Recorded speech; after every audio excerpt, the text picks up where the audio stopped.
हरे कृष्णा। आज का प्रश्न है कि क्या पश्चिम में रहने वाले लोग पुनर्जन्म की धारणा में विश्वास रखते हैं।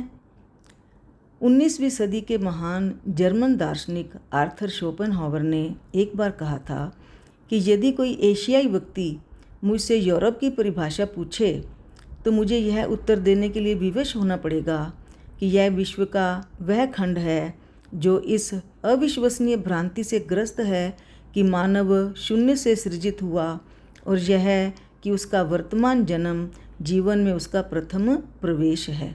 दरअसल भौतिक विज्ञान ने तो पश्चिम की प्रमुख विचारधारा है चेतना के पूर्व अस्तित्व और विद्यमान शरीर के पश्चात उसकी स्थिति के विषय में किसी भी गंभीर अथवा व्यापक रुचि का सदियों से दम घोटे रखा है, परंतु पाश्चात्य इतिहास में सदैव ऐसे चिंतक रहे हैं जिन्होंने आत्मा के देहांतर और चेतना की अमरता को समझा और स्वीकार किया है तथा अनेक दार्शनिकों, लेखकों, कलाकारों, वैज्ञानिकों एवं राजनेताओं ने इस परिकल्पना पर गंभीरतापूर्वक चिंतन किया है। प्राचीन यूनानियों में सुकरात, पाइथागोरस और प्लेटो की गणना उनमें की जा सकती है जिन्होंने पुनर्जन्म को अपनी शिक्षाओं का अभिन्न अंग बनाया। जीवन की अंतिम घड़ी में सुकरात ने कहा था, मुझे विश्वास है कि पुनर्जन्म एक सत्य है और यह कि जीवन का आविर्भाव मृत्यु से होता है। पाइथागोरस ने दावा किया था कि उसे अपने पूर्व जन्म अभी तक याद हैं और प्लेटो ने अपनी प्रमुख रचनाओं में पूर्व जन्म के विषय में विस्तृत वर्णन प्रस्तुत किए हैं। संक्षेप में उनका मत था कि विशुद्ध आत्मा निरपेक्ष सत्य के धरातल से विषयी इच्छा के कारण गिरता है और तब भौतिक देह धारण करता है।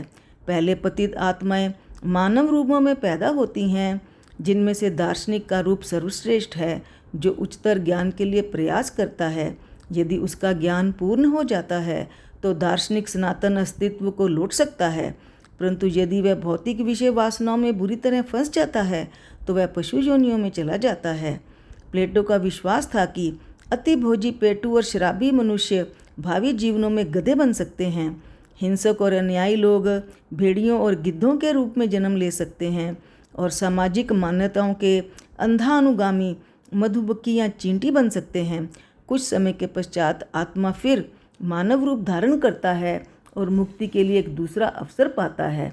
कुछ विद्वानों का विश्वास है कि प्लेटो एवं अन्य प्राचीन यूनानी दार्शनिकों ने पुनर्जन्म का अपना ज्ञान और फिज्म जैसे रहस्यात्मक धर्मों अथवा भारत से प्राप्त किया था। अतः हम इस निष्कर्ष पर पहुँचते हैं कि भगवद गीता को पढ़ने के पश्चात अब पश्चिम के लोग भी इस विचार को मानते हैं कि उनका पुनर्जन्म होता है।